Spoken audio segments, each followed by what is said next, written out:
네, 오늘은 성령의 바람이라는 제목으로 하나님의 말씀을 전하려 합니다.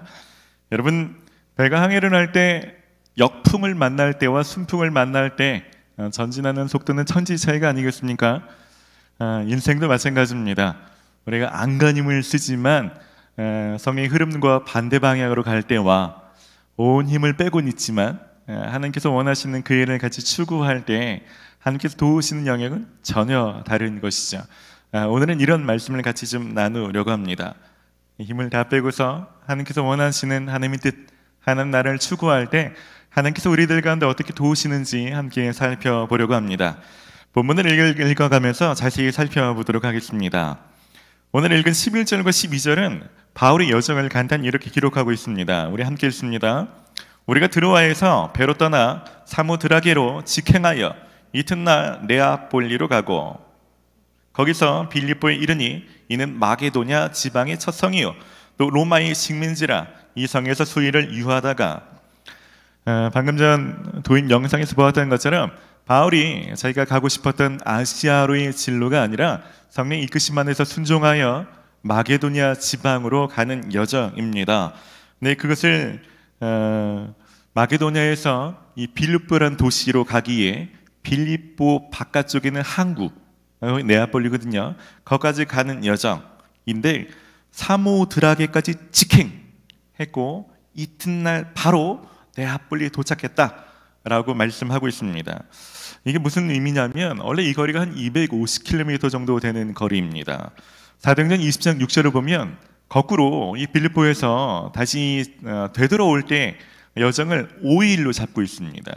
근데 오늘 본문을 보면 이 여정에서 네아폴리 중간에 도착지가 사모드라게인데 직행했다라고 말합니다. 여러분, 당시 항해술에서는 태풍이나 역풍을 만나는지 혹은 순풍을 만나는지가 배의 항해에서 굉장히 중요합니다. 직행했다는 건 뭡니까? 좌로나 우로나 치우치 않고 곧바로 항로가 곧바로 갔다는 것을 의미합니다. 그러니까 순풍을 만났다는 거죠. 그리고 네아폴리까지 도착하는 그 일정이 이틀 만에 도착했다는 건 이 빌립보 전체 여정을 5일로 볼 때 굉장히 빠른 속도로 도착했다는 것을 알 수 있습니다. 바울이 자신의 뜻을 내려놓고 성령의 순종하여 가는 여정이 순탄했다. 마치 성령의 바람으로 순풍을 불게 하셔서 도우셨다라고 우리는 볼 수 있는 것입니다. 여러분, 올 한 해 여러분의 인생이 잘 진행되려면 노를 열심히 젓는 것만 가지고는 어렵습니다. 여러분, 단지 열심만이 아니라 어떤 방향으로 가는가, 어떤 바람을 타는가도 매우 중요하다는 것입니다. 길을 잘못 들거나 역풍을 만나면 여러분 한 해 동안 막 힘은 힘대로 쓰지만 실제로 하나님이 원치 않는 곳에 도달하게 되고 아무런 열매를 맺지 못하는 것입니다. 마치 이스라엘 백성들이 호렙산에서 가데스 바네까지 신명기 1장 2절에는 10하룻길이라고 표현하고 있습니다. 그 10하룻길을 몇 년 만에 갑니까? 40년 동안 헤매는 것입니다. 우리 인생이 그럴 수 있는 것입니다. 물론 우리 인생의 여정이 빨리만 간다고 뭔가 착착 들어맞는다고 해서 모두가 하나님의 뜻은 아닐 수도 있습니다. 여러분, 요나서 1장 3절은 이렇게 기록합니다. 그러나 요나가 여호와의 얼굴을 피하려고 일어나 다시스로 도망하려 하여 욥바로 내려갔더니 마침 다시스로 가는 배를 만난지라. 하나님 뜻에 불순종해서 가는데도 상황적으로 볼 때는 마침 떠나는 배가 거기 딱 있어. 시간 낭비되는 거 착착 들어맞는 것처럼 보이는 모든 상황이 하나님의 인도하심이다, 순탄함이다, 복이다, 이런 게 아니라는 것입니다. 그럼에도 불구하고 우리가 한 가지를 명확하게 알아야 된다는 것입니다. 그것은 하나님께서 이스라엘 백성들을 광야에서 이끄실 때 구름 기둥과 불 기둥을 인도하지 않습니까? 하나님이 인도하심을 입고 따라갈 때 하나님께서 그 여정을 책임져 주시고 순탄하게 하신다는 것입니다. 우리가 하나님의 뜻을 추구하는 것, 성령의 인도하심을 따라갈 때 하나님께서 도우신다는 그 사실 한 가지는 우리가 마음에 깊이 새길 필요가 있다는 것입니다. 여러분, 올 한 해 정말 하나님한테 순탄하기를 살기를 원하신다면 하나님의 구름 기둥이 어디로 가는지, 성령님이 원하시는 건 둘 중에 어떤 것인지 거기 민감하게 깨어서 그것을 깨닫기 위해서 여러분 씨름하시기를 바랍니다. 근데 12절 말씀은 이렇게 말합니다. 그들이 빌립보에 도착하자마자 시작하는 것은 전도가 아닙니다. 성경은 수일을 이후하다가 라고 말합니다. 이것은 수일 동안 쉬었다라고 말하는 것입니다. 여러분, 바울과 그 일행들은 쉬지 않고 복음만 전하는 것이 아니었습니다. 복음을 잘 지속적으로 잘 전하기 위해서 필요한 것은 그들이 잘 쉬고 충전하고 회복되는 것도 너무 중요합니다. 바울의 전도 여정을 보면 아마 이 항해와 긴 거리를 이동하면서 많이 지쳤을 것입니다. 네, 그들이 쉬는 게 필요했겠죠. 그리고 유럽에서의 첫 선교입니다. 낯선 지역이죠. 이런 곳에서 복음을 전하기 위해서는 효과적인 전도 전략을 세우는 것도 필요했을 것입니다. 그래서 수일 동안 사역을 하지 않고 잘 쉬면서 그런 시간을 가졌다는 것입니다. 여러분, 예수님도 제자들이 전도하고 돌아와서 예수님 이랬습니다 저랬습니다 막 신나서 막 보고할 때 그래 또 나가 다음은 여기 막 이렇게 막 전도에만 채찍질 하시면서 그러지 않으셨습니다. 예수님 제자들에게 제일 먼저 하신 것은 쉬게 하시는 것이었습니다. 마가복음 6장 30절과 31절을 우리 함께 읽겠습니다. 사도들이 예수께 모여 자기들이 행한 것과 가르치는 것을 낱낱이 고하니 이르시되 너희는 따로 한적한 곳에 가서 잠깐 쉬어라 하시니 얘는 오고 가는 사람이 많아 음식 먹을 겨를도 없음이라. 그래서 예수님조차도 사역하시면서 쉼을 잘 취하셨습니다. 누가복음 21장 37절을 한 목소리로 읽겠습니다. 예수께서 낮에는 성전에서 가르치시고 밤에는 나가 감람원이라 하는 산에서 쉬시니. 여러분, 굉장히 중요한 영적인 원리입니다. 여러분, 올해 한 해 동안 바울의 일행처럼 놀라운 사역의 열매, 인생의 열매를 얻기를 원하신다면 추가라고 열심히만 달려갈 것이 아닙니다. 때로는 달려가는 속도를 좀 멈추고라도 여러분 제대로 하나님 안에서 쉬고 듣고 충전하는 시간이 너무 중요하다는 것입니다. 여러분 잘 아시죠? 핸드폰으로 영상을 보면서 아무것도 하지 않는 쉼, 그것을 쉼이라고 말하는 것이 아닙니다. 포도나무 대신 예수님께 잘 붙어서 그분이 하시는 말씀을 잘 듣는 것, 그분께 나의 마음을 잘 아뢰고 회복되는 것, 그런 것이 진정한 쉼이죠. 그런 데서 어떤 어려움이 생겨도 감당할 수 있는 어떤 인내와 하나님의 성품이 부어지고 내가 어디로 가야 될지 명확한 분별력, 판단력이 거기서 오는 거죠. 그래서 정리하면서 계속 강조하는 게 뭡니까? 하나님 앞에 머무는 묵상하셔야 됩니다. 이런 매일 기도하셔야 됩니다. 그리고 주일 예배도 그 일들을 위해서 깊이 몰입해서 드리는 것이 한 주간의 삶을 좌우한다는 것입니다. 여러분 한 해 동안 하나님 안에서 잘 쉬며 충전하신 여러분 되시기를 바랍니다. 13절과 14절은 바울이 사람들이 있는 곳을 찾아서 어떻게 복음을 전했는지 복음을 전했던 장면들을 설명하고 있습니다. 사도행전 16장 13절 말씀을 함께 읽습니다. 안식일에 성문 밖 강가로 나가서 유대 사람이 기도하는 처소가 있음직한 곳을 찾아갔다. 우리는 거기에 앉아서 모여든 여자들에게 말하였다. 네, 바울은 안식일에 강가로 나가서 모여든 여자들에게 말했다라고 말합니다. 사도행전을 쭉 읽어보시면 바울이 즐겨 쓰는 전도 방법은 안식일에 회당에 가는 것입니다. 회당에 가면 유대인들이 모여 있으니까 모인 유대인들에게 뭔가 말씀을 전하기 쉬웠던 것이죠.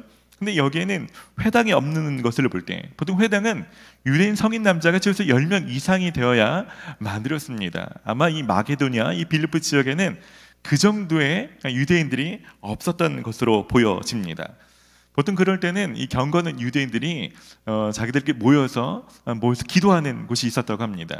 그래서 강가로 나가면 그런 곳이 있을까 하여 갔더니 거기에도 남자는 없습니다. 대부분의 여자들 있는 곳이죠. 거기서 복음을 전하였다는 것입니다. 별거 아닌 것 같지만요, 사도행전은 그 전에 바울이 전했던 사역의 모습과 비교하면 참 많이 다릅니다. 그 전에 바울이 전할 때는요, 인원도 굉장히 많습니다. 그 열매도 많았습니다. 대표된 몇 구절을 볼까요? 사도행전 13장 44절 함께 읽습니다. 그 다음 안식일에는 온 시민이 거의 다 하나님 말씀을 듣고자 하여 모이니. 14장 1절입니다. 이에 이고니온에서 두 사도가 함께 유대인의 회당에 들어가 말하니 유대와 헬라의 허다한 무리가 믿더라. 사도행전 14장 21절입니다. 복음을 그 성에서 전하여 많은 사람을 제자로 삼고 루스드라와 이고니안과 안디옥으로 돌아가서 많은 사람을 제자로 삼았답니다. 이전에 이렇게 사역했던 사람이 바울입니다. 마치 그런 거 있죠. 유명한 가수들 중에는 행사비 얼마 밑으로는 불러도 안 가, 이런 분들 있잖아요. 심지어는 사역자 분들 중에서도 몇 명 교회 밑으로는 안 가신다는 그런 목사님 얘기들을 참 안타까운 마음이 듭니다. 근데 바울은요, 그런 거 상관없습니다. 남자도 없이 여자들만 소수로 모인 그곳에서도 최선을 다해서 복음을 전하고 있다는 것입니다. 그럴 때 어떤 일이 벌어지는가 합니다.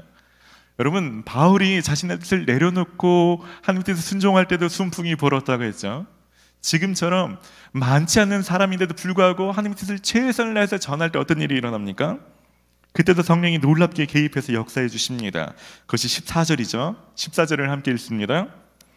두아디라 시에 있는 자색 옷감 장사로서 하나님을 섬기는 루디아라 하는 한 여자가 말을 듣고 있을 때 주께서 그 마음을 열어 바울의 말을 따르게 하신지라. 뭐라고요? 주께서 그녀의 마음을 열어주셨다는 것입니다. 저도 사역을 하는 사람이지만 뭘 할 때마다 이게 과연 영접할 수 있을까? 많은 열매가 있을까? 더구나 잘하는 대상도 떨리는데 바울처럼 전혀 낯선 지역, 유럽에서의 첫 전도입니다. 얼마나 긴장되고 두렵고 떨리는 마음이 있겠습니까? 그런데 그때 어떻게 됐다고요?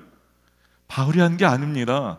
그때 성령께서 듣는 사람들 마음속에서 찾아가서 역사하시는 분이 누굽니까? 성령이 직접 그 일을 해 주셨다는 것입니다. 근데 그 한 사람이 어떤 사람입니까? 잠시 보시면 알겠지만 그냥 한 사람이 아닙니다. 바울의 선교에서 너무 중요한 사람, 거의 일당백의 사역을 감당할 수 있는 사람, 어떻게 보면 꼭 필요한 사람을 성령께서 열매를 거두게 하셨다는 것입니다. 우리 15절 말씀 같이 봅시다. 그와 그 집이 다 세례를 받고 우리에게 청하여 이르되 만일 나를 주 믿는 자로 알거든 내 집에 들어와 유하하라 하고 강권하여 머물게 하니라. 여러분, 이 한 구절에서 이 루디아라는 여자가 어떤 여자인지 우리는 알 수 있습니다. 그와 그 집이 다 세례를 받았다는 것은 그녀의 결단은 자기에서 끝나지 않습니다. 집에 가서 가족들, 집에 있는 종들까지도 설득해서 다 세례를 받을 만큼 영향력이 있는 사람, 그녀의 성품이 느껴질 수 있는 그런 구절이 있는 것입니다. 그리고 바울을 강권하여 자신의 집에 머물게 했다라고 말합니다. 여러분, 그냥 동네에 장사하는 여자가 아닙니다. 여러분, 자주색 옷감으로 매우 유명한 두아디라 시에서 도시로 나와서 장사하고 사도들이 일행을 집에 머물게 할 만한 재력이나 집안의 여유가 있었던 사람입니다. 그리고 사도들을 강권하여 머물게 했다고 합니다. 여러분, 그 전까지 바울의 일행은 재정이 넉넉지 않은데도 계속 여관 내에서 지낼 수밖에 없습니다. 얼마나 빠듯했겠습니까? 그런데 한 여인이 자신의 집에서 숙박을 제공하겠다고 하는 것입니다. 저도 사역자지만 청년들이 목사님 뭐 이렇게 하면, 여러분, 목사님들 대부분 성도들한테 부담 주기 싫어서 괜찮습니다, 괜찮습니다, 그렇게 거절하게 되죠. 근데 이렇게 적극적으로 강권하여 오는 사람이 있으면 고맙죠. 그럼 못 이기는 척하면서 이렇게 좀 갈 수 있는, 그러니까 이 여자가 그렇게 적극적으로 바울의 일행을 섬기는 여인이었다라는 것입니다. 많은 학자들은 이 루디아의 집에서 빌립보 교회가 시작되었다라고 말합니다. 그래서 사도행전 이 사건을 읽어보시면 빌립보 감옥에 들어갔다가 간수장을 회심시키고 나와서 다시 돌아온 데가 바로 루디아의 집입니다. 거기서 형제들하고 만남을 갖게 됩니다. 그러니까 이 여자의 결단이 주축이 돼서 빌립보 교회가 시작되고 바울이 이 유럽 선교가 확장될 수 있는 선교 어떤 전략적인 요충지 역할을 이 여자가 감당했다는 것입니다. 바울이 많은 교회를 세웠지만 빌립보 교회를 향한 마음이 아주 특별했습니다. 그 중심에 바로 이 여자가 있는 거죠. 여러분, 빌립보서 1장 3절에서 5절 말씀 함께 읽습니다. 내가 너희를 생각할 때마다 나의 하나님께 감사하여 간구할 때마다 너희 무리를 위하여 기쁨으로 항상 간구함은 너희가 첫날부터 이제까지 복음을 위한 일에 참여하고 있기 때문이라. 이 첫날부터 지금까지 복음에 참여하는 특별한 교회입니다. 그 시작이 누굽니까? 루디아입니다. 그 중심에 누가 있습니까? 루디가 있는 것입니다. 바울이 그 소수의 사람에게 전했지만 그 한 사람의 열매는 바울의 사역에 이렇게 놀라운 그런 도움이 되는 그런 여인이 되었던 것입니다. 여러분, 저는 오늘 말씀을 준비하면서 제 삶을 좀 돌아보게 됐어요.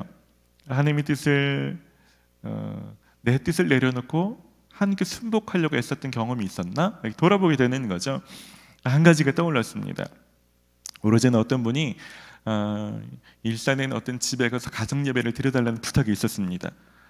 그런데 일산까지 가기 싫은 마음도 있었고 청년부가 아니셨고 제가 뭐 한다고 청년부 부흥에 도움이 되는 것도 아니었고 또 그 집의 가정 예배지만 그 집의 가정은 예수님을 영접한 사람이 아닌 거죠. 근데 그 가정이 예수님을 믿도록 예배를 드려달라는데 저항감이 있는 대상으로 뭔가 예배를 드리는 게 참 쉽지 않은, 하지만 목적이 귀해서 그래요 라고 갔습니다. 근데 그 집 아들이 제 비싼 기타를 함부로 대하면서 쿵쾅쿵쾅쿵쾅 거리고 있고, 그분도 좀 이렇게 열리지 않는 이 저항감 있는 표정으로 막 하고 있지만, 하지만 최선을 다해서 제가 할 수 있는 말씀을 전했습니다. 참 놀라웠어요. 그렇게 마음이 꾹꾹 닫혀 있어서 그렇게 많은 사람들이 와서 그분의 마음을 열려고 했었는데 전혀 열리지 않았던 그분이 예수님을 영접하게 됐습니다. 그리고 아주 오랜 시간 동안 제 삶에서 기도가 필요할 때, 뭔가 도움이 필요할 때 마치 루디아처럼 제 삶에서 계속해서 돕고 지지하고 격려하며 후원해주는 사람이 되었던 것입니다. 그때 제가 알겠더라고요.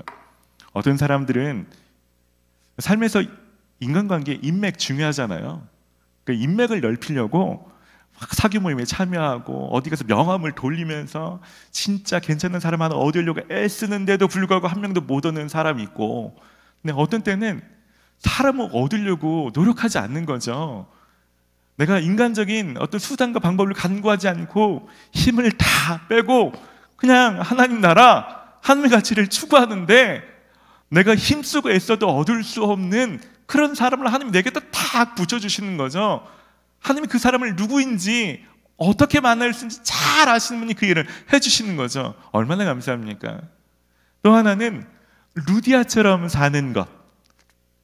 루디아가 직접 복음을 전하지 못하지만 자신이 할 수 있는 것이 숙박이라도 제공하는 거다. 그러면서 선교의 사역에 자신이 하는 걸로 동참할 때 일어났던 일은 뭐가 있을까? 돌아봤습니다. 많은 분들이, 여러분 선교, 단기 선교도 가시고 선교에서 기도도 하시고 선교 헌금도 하시잖아요. 저도 마찬가지입니다. 이제까지 선교 헌금으로 드린 돈만 아마 수천만 원은 좋게 될 겁니다. 아마 재정을 잘 하신 분은 미련하다고 할 수 있습니다. 그걸 어떤 펀드에 탁 하면 주식에 잘 묻어두면 그것이 지금 막 어떻게 되고, 목사님도 노후 준비를 하시고 막 이런 얘기를 하신 분 있을지 모르겠어요.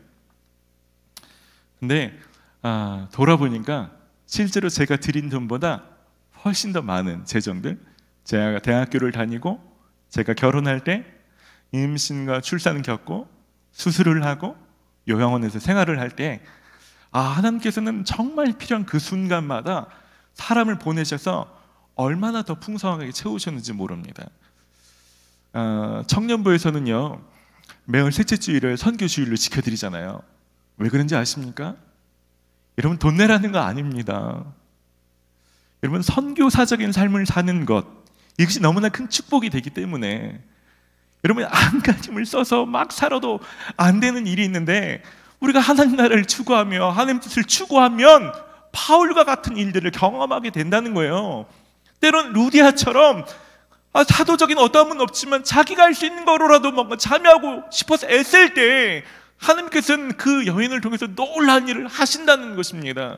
여러분, 이 가치가 너무 귀한 가치라 이 가치를 한 달에 한 번이라도 기억해야 됩니다. 여러분, 이런 삶을 살아야 됩니다 라고 강조하는 것입니다. 여러분, 돈 얘기지만 저는 부끄럽지 않습니다. 여러분, 돈 얘기를 뻘쭘하게 제가 강조하지 않습니다. 여러분, 너무나 확고한 영적인 원칙이기 때문에 자신감을 가지고 일에 동참하시는 것이 여러분 수지 맞는 것이라고 제가 감히 말씀드릴 수 있습니다. 여러분, 저희 공동체는 이런 걸 제가 처음 설계하는 건 아니잖아요. 그러다 보니까 이미 그런 삶을 살고 있는 분이 많습니다. 그래서 저희는 해마다 그런 것들을 약정하고 그렇게 재정을 모아서 선교지를 돕고 어려운 분들을 돕고 그런 일들을 하잖아요. 작년에도 일에 많은 분들이 동참해 주셨습니다.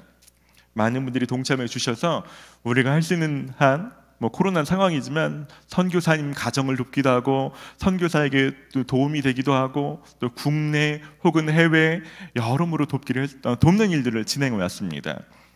그 중에서 몇 장면 사진을 좀 준비했어요. 다는 소개해드릴 수 없지만 해외에 있는 선교사님들 중에 작년에 보내신 헌금으로 이런 일을 했습니다 라는 사진을 보내주셔서 이 일들을 여러분 좀 같이 좀 공유하고 싶습니다. 좀 함께 좀 보실까요?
네, 너무 감사하지 않습니까? 우리가 잘 알지 못하는 사람이지만 정말 먹을 것이 없는 사람들에게 먹을 것이 제공되고 그것이 육적인 필요만이 아니라 영적인 필요가 제공되고 사역자가 그 안에서 또 사역자로 서 나가기 시작하고 교회가 든든히 서가는 일들이 여러분들의 기도와 후원으로 이루어지고 있습니다.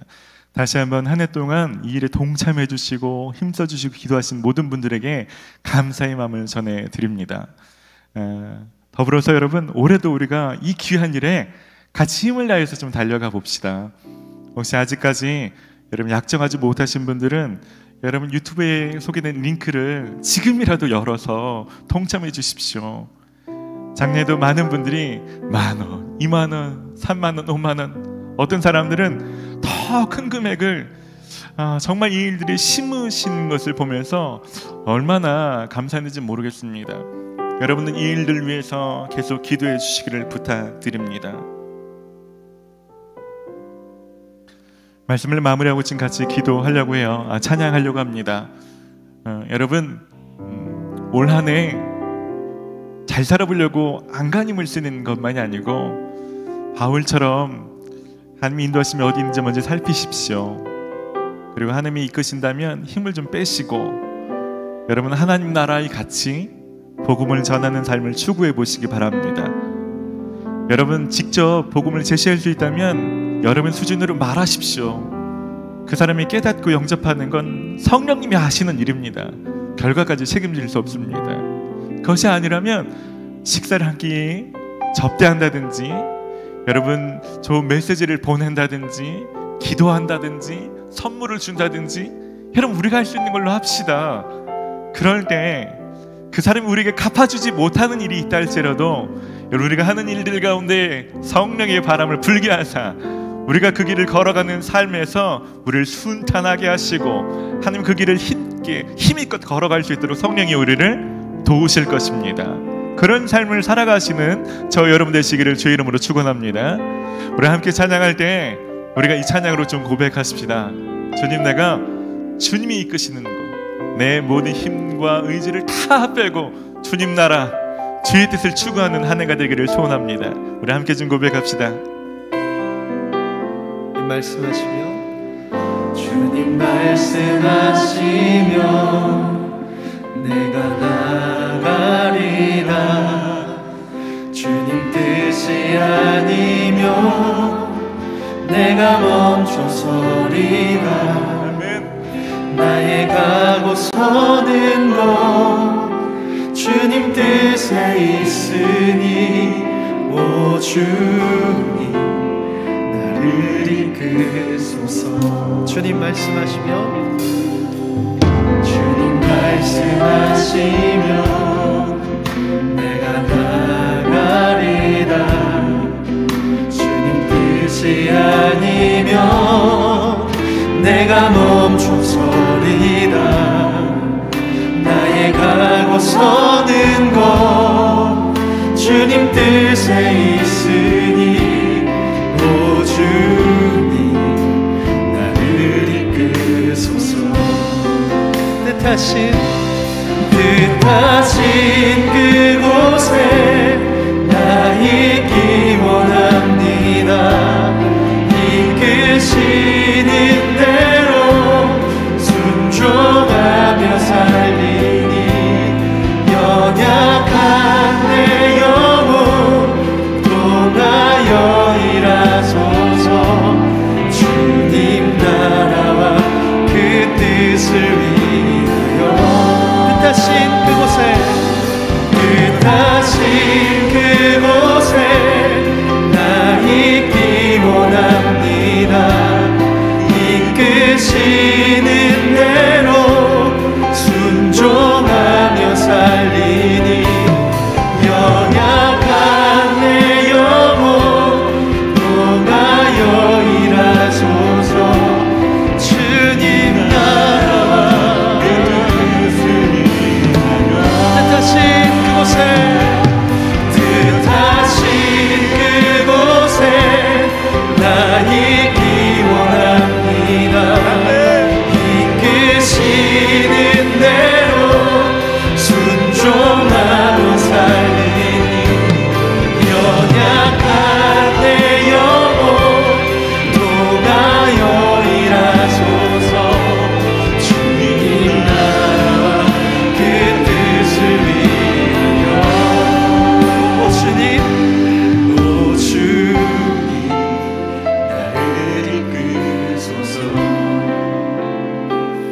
이 시간쯤 같이 좀 기도하실 때 그렇게 기도합시다. 하나님, 올 한 해 나의 뜻, 나의 계획, 나의 고집 다 내려놓고 성령 이끄신 대로 제가 순종하며 따라가겠습니다. 주님 말씀하옵소서. 제가 따라가기를 원합니다. 그리고 좀 기도하십시다. 하나님, 제가 바울처럼 내가 사람이 많든지 적든지 누가 나를 인정해주든지 알아주든지 모르든지 상관없이 내가 할 수 있는 것으로 하나님을 전하는 복음의 통로가 되기를 소원합니다. 그렇게 사용하여 주시옵소서. 또 기도합시다. 하나님, 내가 루디아처럼 내가 할 수 있는 것들로 복음의 일꾼들을 섬기는 일들, 그 일들을 하기를 원합니다. 나를 통해서 하나님 나의 집이, 하나님 나의 직업이, 나의 인생이 하는 그런 통로가 되게 하여 주시옵소서. 우리 합심으로 같이 말씀을 기억하며 함께 같이 기도합시다. 하나님 감사합니다. 한 번밖에 살지는 못하는 인생, 이것저것 재고 두려워하고 염려 근심 속에 있다가 아무것도 하지 못하는 인생, 이 짧은 인생을 하는 광야에서 헤매다가 하나님 인생을 낭비하는 인생 되지 않게 하여 주시옵소서. 하나님 뜻대로 기꺼이 순종하는 삶이 되기를 원합니다. 하나님 나라를 추구하기를 원합니다. 하나님 나라를 추구하기를 원합니다. 먼저 그 나라와 그 의를 추구하는 인생 되기를 원합니다. 하나님 내 직업이 그렇게 쓰여지기를 원하고 내 재능이 그렇게 쓰여지기를 원하고 내 시간이 하나님 내 재정이 그렇게 쓰여지기를 원합니다. 하나님 말씀에 순종할 때 하나님 루디와 같은 사람들을 붙여주시옵소서. 하나님 말씀에 순종할 때 내 곁에도 그런 사람들을 주님 붙여주시옵소서. 하나님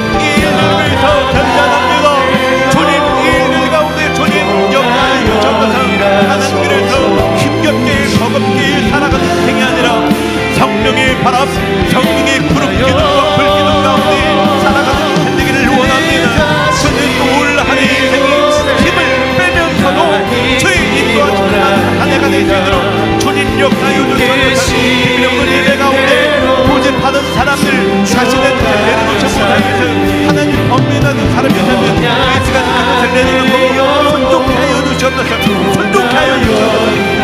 놀랍게 일하여 주시옵소서. 주님 역하여 주시길 원합니다. 주님 함께하여 주시옵소서. 우리 한 번 더 기도할 때는요, 우리 좀 중보하며 기도하십시다. 여러분 선교지와 선교사님 위해서 기도하십시다. 여러분 아시는 선교사님이 있다면 이름을 불러 좀 기도하십시다.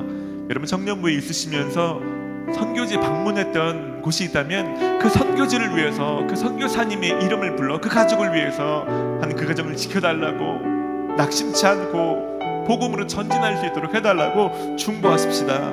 더불어서 여러분 가족과 셀의 이름을 불러 좀 기도하십시다. 하나님 우리 가족이 그저 잘 먹고 잘 사는 아무 일 없이 편안한 그런 가족이 되는 것이 아니라 하나님 좀 고난이 있어도 복음의 통로 되게 해주십시오. 정말 하나님 복음의 한 그 통로로 사용받는 한 그런 가정, 그런 셀이 될 수 있도록 해주십시오. 우리 그런 마음으로 좀 중보하며 합심으로 같이 좀 기도합시다. 하나님 이 시간 가운데 우리가 중보합니다. 하나님 이 시간 선교사님을 위해 기도할 때 낙심하여 하나님 주저앉는 선교사님을 향해 이 시간 이름을 불러 기도할 때 주님 찾아가 주셔서 하나님 그 가정을 위로하여 주시옵소서. 하나님 코로나로 말미암아 많은 일들이 막혀있는데 낙심하며 하나님 상황에 막힘으로 인하여서 하나님 회복이 필요한 사람들 주님 찾아가 주시옵소서.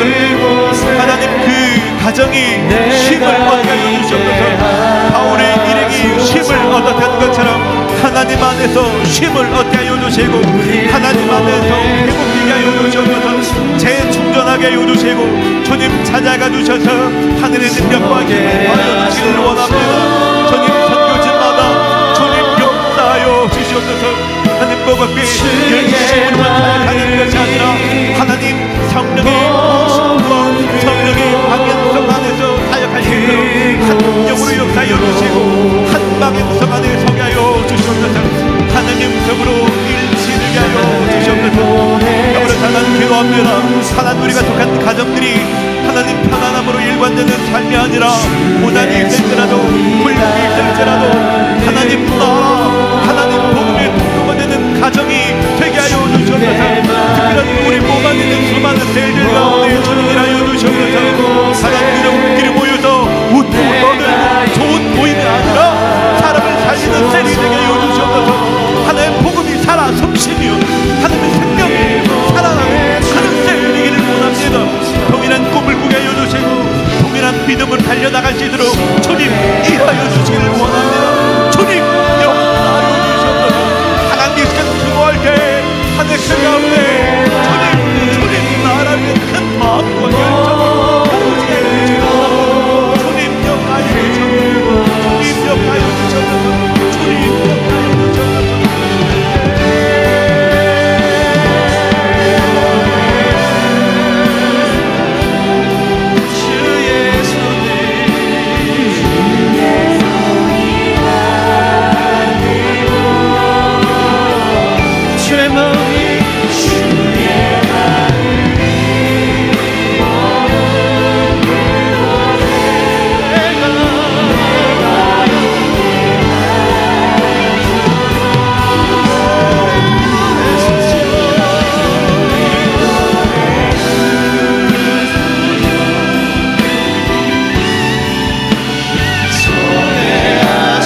감사를 드립니다. 바울처럼 모든 것을 다 내려놓고 생명을 잃을 것을 뻔히 알면서도 우리를 구원하시기에 이 땅에 오신 주님, 그 사랑을 생각할 때 참으로 감사를 드립니다. 하나님, 우리의 삶이 정말 주님 닮기를 원합니다. 주님 믿는다라고 말하면서 실제로는 세상에서 성공한 편안한 무엇인가 많은 난 재물과 복을 얻는 것에 하나님 관심 있는 그런 크리스천이 아니라 예수님처럼 사람을 살려내는 하나님 나라를 가치를 추구하는 그런 크리스천 되기를 소원합니다.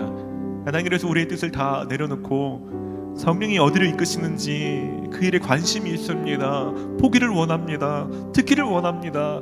주님, 이 시간 말씀하여 주시옵소서. 혹시 오늘 이 한 주간 고민되는 두 가지 안에서 갈등하는 사람이 있다면 하나님, 어떤 것이 하나님 나라에 더 부합되는 것인지 하나님 명료하게 말씀하여 주시고 깨닫게 하여 주시옵소서.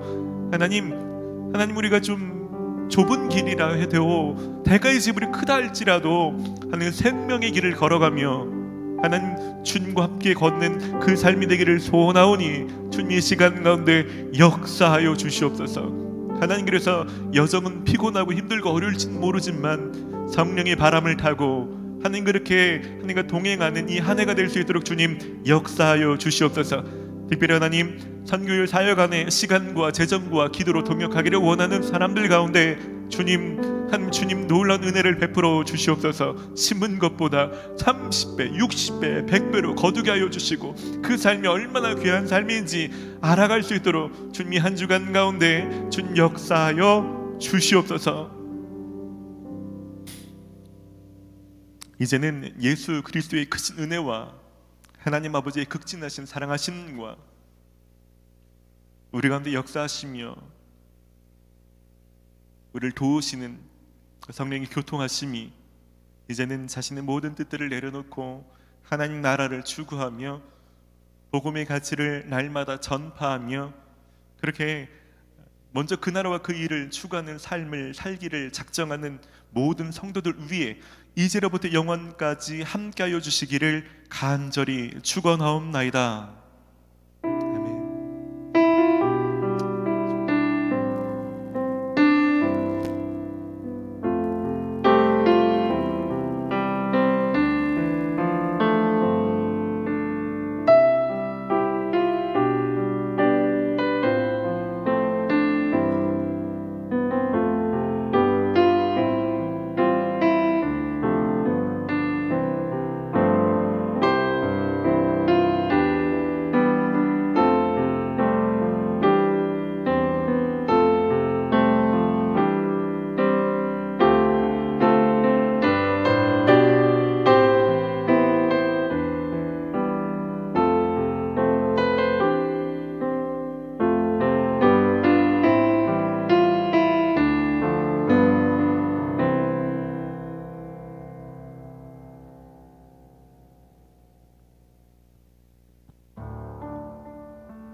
In the darkness we were waiting, without hope, without light, till from heaven you came running. There was mercy in your eyes, to fulfill the law and prophets. To a virgin came the word, from a throne of endless glory.